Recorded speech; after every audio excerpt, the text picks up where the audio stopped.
எல்லோருக்கும் வணக்கம். நான் உங்கள் கோவிந்த். தங்கம் இறங்குது, சில்வர் இறங்குது, பங்குச்சந்தையும் இறங்குது. இன்வெஸ்டர்லாம் என்ன தான் பண்ணுறது? பங்குச்சந்தை இன்னுமே வீழ்ச்சியடைய போகுது. 20% கிராஷ் ஆகிடும், 19,000 போயிடும், 20,000 போயிடும். இந்த மாதிரி பயங்கர பீதியில் இருக்கிறாங்க. மக்கள் சகட்டு மணிக்கு விற்று தள்ளுறாங்க. இந்த வார் சுச்சுவேஷன் வந்தாலும் வந்துச்சு. ட்ரம்ப்போட அல்ட்ராசிட்டினால் நம்மளோட பங்குச்சந்தை தாறுமாறாக இறங்கிட்டு இருக்கு. பணம் இருக்கிறவங்களுக்கு இது ஒரு நல்ல ஆப்பர்ச்சுனிட்டி, நல்ல வசந்த காலம்னே சொல்லலாம். பணம் இல்லாதவங்களுக்கு இது ஒரு கஷ்டமான காலம், கடந்து தான் ஆகணும். பங்குச்சந்தை இன்றைக்கி மிகப்பெரிய வீழ்ச்சி. ஒரே நாளில் 3% மேலே எல்லா செக்டார்ஸும் இண்டெக்ஸும் பயங்கரமாக வீழ்ச்சி அடைஞ்சிருக்கு. சென்செக்ஸ் பார்த்திங்கன்னா 2490 புள்ளிகள், ரவுண்ட் ஃபிகராக 2500 புள்ளிகள் சரிவில் வர்த்தகம் நடந்திருக்கு. சென்செக்ஸில் வர்த்தகம் நடக்கக்கூடிய 30 பங்குகளும் இன்றைக்கி மைனஸ் தான். அதிகபட்சமாக enteral, Bajaj finance, momentum, HDFC bank இவங்க எல்லாமே தலா 5% வரைக்கும் வீழ்ச்சியை சந்திச்சிருக்காங்க. அடுத்த நிஃப்டி 50ல் பார்த்தீங்கன்னாலும் இன்றைக்கி 50 பங்குகளில் 49 பங்குகள் மைனஸில் தான் வர்த்தகம் நடந்திருக்கு. ஓஎன்ஜிசின்னு ஒரே ஒரு பங்கு நெத்தியில் போட்டு வச்ச மாதிரி 1.55% வர்த்தகம் நடந்து முடிஞ்சிருக்குது. இண்டெக்ஸ் வைஸ் பார்த்தீங்கன்னாலும் இன்றைக்கி எல்லா இண்டெக்ஸுமே 4%லேருந்து மினிமம் 3% வரைக்கும் ஃபால் ஆகிருக்கு. அதிகபட்சமாக ஆட்டோ இண்டெக்ஸ் பார்த்தீங்கன்னா 4.25% வீழ்ச்சி அடைஞ்சிருக்கு. பேங்கிங் 3.39% வீழ்ச்சி அடைஞ்சிருக்கு. ஐடி பார்த்தீங்கன்னாலும் 3.3% வீழ்ச்சி அடைஞ்சிருக்கு. Media 2.98%, pharma 2.35%, metal 3.24%, BSc bank 2.91%. Maximum பங்குச்சந்தை பார்த்தீங்கன்னா இன்றைக்கி எல்லா செக்டாரும் ரத்த கலரியாக இருந்தது. கோவிடுக்கு அப்புறம் இந்த மாதிரி ஒரு ஃபாலை இன்றைக்கி தான் பார்த்துருப்போம். அதாவது புதுசாக வந்த இன்வெஸ்டர் எல்லாமே கோவிடில் இல்லாதவங்களாம் இப்போ அந்த மாதிரி ஒரு ஃபாலை பார்த்துட்ருக்குறோம். ஒரே நாளில் இண்டெக்ஸ் 3% ஃபாலுங்கிறது இதெல்லாம் இந்த மாதிரி ஒரு பேட் சுச்சுவேஷனில் தான் நடக்கும். மார்க்கெட்டு ஒஸ்ட் கண்டிஷனில் தான் இந்த மாதிரி நடக்கும்.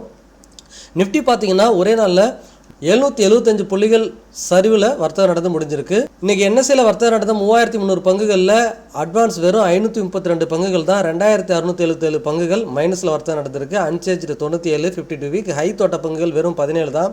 52 வீக் லோ தொட்ட பங்குகள் 336 பங்குகள். அதிகபட்சம் எல்லா ஸ்டாக்கும் லோ தொட்டிருக்குது. Upper circuit 58, lower circuit 96. ஃபைனலாக நிஃப்டி சார்ட் பார்த்துடலாம். நிஃப்டி 24,300 கிராஸ் பண்ணால் அங்கேருந்து 2000 புள்ளிகள் போகிறதுக்கு வாய்ப்பாக இருக்கும்னு நம்ம பேசிக்கிட்டே இருந்தோம். 24,300 கிராஸ் பண்ணிச்சு. மார்க்கெட் வந்துட்டு 23,000 இன்றைக்கி வர்த்தகம் நடந்து முடிஞ்சிருக்கு. ரொம்பவே வீக்கஸ்ட் பாயிண்டில் தான் வர்த்தகம் நடந்திருக்கு. நான் வீக்லி கேண்டிலில் வச்சுருக்கிறேங்க.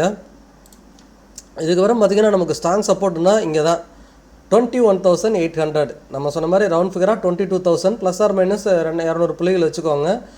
22,000 தான் மார்க்கெட்டு இதுக்கப்புறம் சப்போர்ட் எடுக்கிறதுக்கு வாய்ப்பு இருக்குது. இன்னும் 1000 புள்ளிகள் நிஃப்டி சரியறதுக்கு அதிகமான வாய்ப்பு இருக்குது. ஆனால் கண்டினியூஸாக சரியுமா அப்படின்னா இங்கேருந்து பார்த்தீங்கன்னா 3 இல்லை 4வது வாரமாக கண்டினியூஸாக சரிஞ்சிக்கிட்டு தான் இருக்குது. ஆனால் ஏதோ ஒரு கட்டத்தில் நம்மளை ஒரு நம்ம மைண்டை மாற்றுற மாதிரி அகெயின் மேலே ஒரு 500 புள்ளியோ 600 புள்ளியோ போயிட்டு திரும்ப அகெயின் கூட இந்த 22,000 வந்து ரீச் பண்ணுறதுக்கு அதிகமான பாசிபிலிட்டி இருக்குது. பட் மார்க்கெட் பாட்டம் அவுட் ஆகிற ஸ்டேஜில் இருக்குன்னா 22,000 வந்தால் நம்மளோட பங்குச்சந்தை பாட்டம் அவுட் ஆகும் அப்படிங்கிறது என்னோடய வியூ. இது தப்பாக கூட போகலாம். ஒருவேளை அதையும் பிரேக் பண்ணுதுன்னா நம்ம எதிர்பார்த்த மாதிரி கோவிட் மாதிரி ஒரு கிராஷ் நடக்கிறதுக்கு வாய்ப்பு இருக்குது. மார்க்கெட்டு அங்கேருந்து 18,000 19,000 போகிறதுக்கும் அதிகமான வாய்ப்பு இருக்குது. பட் அதெல்லாம் அடுத்த கண்டிஷனில் பேசுவோம். அதுக்குள்ளே இந்த போர் சுச்சுவேஷன் எதுனா போரை நிறுத்துகிறோம் அப்படிங்கிற மாதிரி சுமூகமான நியூஸ் வந்துருச்சுன்னா மார்க்கெட் இங்கேயே ரெக்கவரி ஆரம்பிச்சிடும். ஆக மொத்தம் இன்வெஸ்டர்லாம் இந்த 22,000 நம்ம மார்க்கெட் பாட்டம் அவுட் ஆகிறதுக்கு வாய்ப்பு இருக்குது. அந்த இடத்துல உங்களோட இன்வெஸ்ட்மெண்ட்டை இன்னும் கொஞ்சம் இன்க்ரீஸ் பண்ணலாம். அப்படியும் ஃபைனலாக அதையும் தாண்டி விழுதுன்னா அது ஒரு ஹிஸ்டாரிக்கல் ஆப்பர்ச்சுனிட்டி. அந்த இடத்துல இன்வெஸ்ட் பண்ணுறதுக்கும் நீங்கள் ரெடியாக இருக்கிறதுக்கு தயாராக இருங்க. என்ன சொல்லி என்னங்க பண்ணுறது? இன்வெஸ்டருக்கு இப்போ மனதைரியம் தான் அதிகமாக தேவை. பணம் இருக்கிற தைரியத்தை விட மனசில் இருக்கிற தைரியம் தான் அதிகமாக இந்த மாதிரி சுச்சுவேஷனில் தேவை.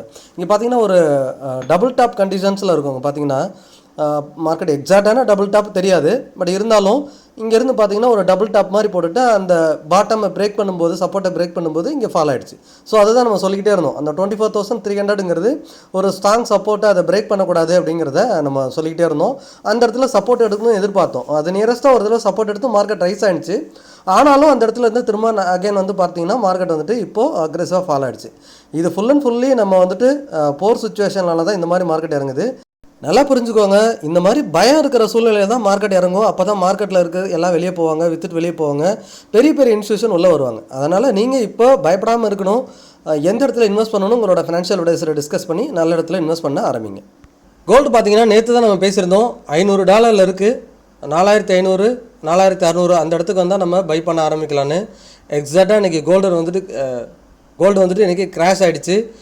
மார்க்கெட் தான் கிராஷ் ஆகுதுன்னா கோல்டும் ஒரு பக்கம் கிராஷ் ஆகிட்டு இருக்கு. $4658 கோல்டு. நம்ம நேற்று தான் பேசினோம். அங்கேருந்து அகைன் கோல்டு பார்த்தீங்கன்னா 7% ஃபால் ஆகிருக்கு. கோல்டுமே அக்ரெசிவாக ஃபால் ஆகிருக்கு. இப்போது இதுக்கப்புறம் கோல்டு விழுந்துச்சுன்னா இதை உடச்சதுன்னா இன்னுமே ஃபால் ஆகிறதுக்கு ஆரம்பிக்கும். கோல்டு வந்துட்டு அப் டு $4300 $4000 வரைக்கும் ஃபால் ஆகிறதுக்கு வாய்ப்பு இருக்குது. அந்த இடம் வந்துச்சுன்னா இன்னுமே அக்ரெசிவாக நீங்கள் இன்வெஸ்ட் பண்ண அகைன் ஆரம்பிக்கலாம். அடுத்து சில்வர் பார்க்கலாம். சில்வர் பார்த்தீங்கன்னா நம்ம எங்கே மார்க் பண்ணோமோ அங்கே வந்துருச்சு. $70 அகைன் வரும். $70 பிரேக் பண்ணால் $50 வரைக்கும் வரும்னு பேசியிருந்தோம். இப்போ நம்மளோட பிரேக் அவுட் பாயிண்ட்டுக்கு வந்துருச்சு. நேற்று 78 79 அந்த இடத்துல இருந்துச்சு. சில்வருமே அக்ரெசிவாக இன்றைக்கி ஃபால் ஆகிருக்கு. $70 பிரேக் பண்ணிச்சுன்னா இன்னும் பார்த்தீங்கன்னா கூடிய சீக்கிரத்தில் $50 தொடும். $50 தொடுறப்ப சில்வர் அகைன் நம்ம பை பண்ண ஆரம்பிக்கலாம். அஸ் இன்வெஸ்டராக இது பயப்படுறதுக்கான நேரம் கிடையாது. நல்ல நல்ல பங்குகளை வாங்குறதுக்கான நேரம். தாராளமாக உங்களோட ஃபினான்ஷியல் அட்வைசரை கேட்டுட்டு நீங்கள் நீண்டகால முதலீட்டாளராக நிறைய பங்குகளையும் மியூச்சுவல் ஃபண்ட்லையும் இன்வெஸ்ட் பண்ண ஆரம்பிங்க. அடுத்தடுத்த ஃபால்லையும் கண்டினியூஸாக இன்வெஸ்ட் பண்ணுறதுக்கு அமௌண்ட்டை ரெடி பண்ணி வச்சுக்கோங்க. நீங்கள் நம்ம மூலிமா மியூச்சுவல் ஃபண்ட்லையோ பங்கு சந்தையிலையோ முதலீடு பண்ணணும்னு நினைக்கிறீங்கன்னா டிஸ்பிளே தெரிகிற வாட்ஸ்அப் நம்பருக்கோ அல்லது மெயில் ஐடிக்கோ தொடர்பு கொள்ளலாம். நான் AMFI register mutual fund distributor and IRDAயோட certified insurance advisor. Live market நியூஸ்லாம் என்னோட டெலிகிராம் சேனலில் போஸ்ட் பண்ணிக்கிட்டு இருப்பேன். சேனலோட லிங்க் டிஸ்கிரிப்ஷனில் கொடுக்குறேன். சர்ச் பண்ணி ஜாயின் பண்ணிக்கோங்க. நீங்கள் நம்ம சேனலுக்கு புதுசாக இருந்தீங்கன்னா நம்ம சேனலை சப்ஸ்கிரைப் பண்ணுங்கள், லைக் பண்ணுங்கள், ஃப்ரெண்ட்ஸ் அண்ட் ஃபேமிலிக்கு ஷேர் பண்ணுங்கள். மறக்காமல் எல்லாத்தையும் பார்க்க சொல்லுங்கள். மீண்டும் ஒரு நல்ல வீடியோவில் சந்திக்கிறேன். உங்கள் கோவிந்த்.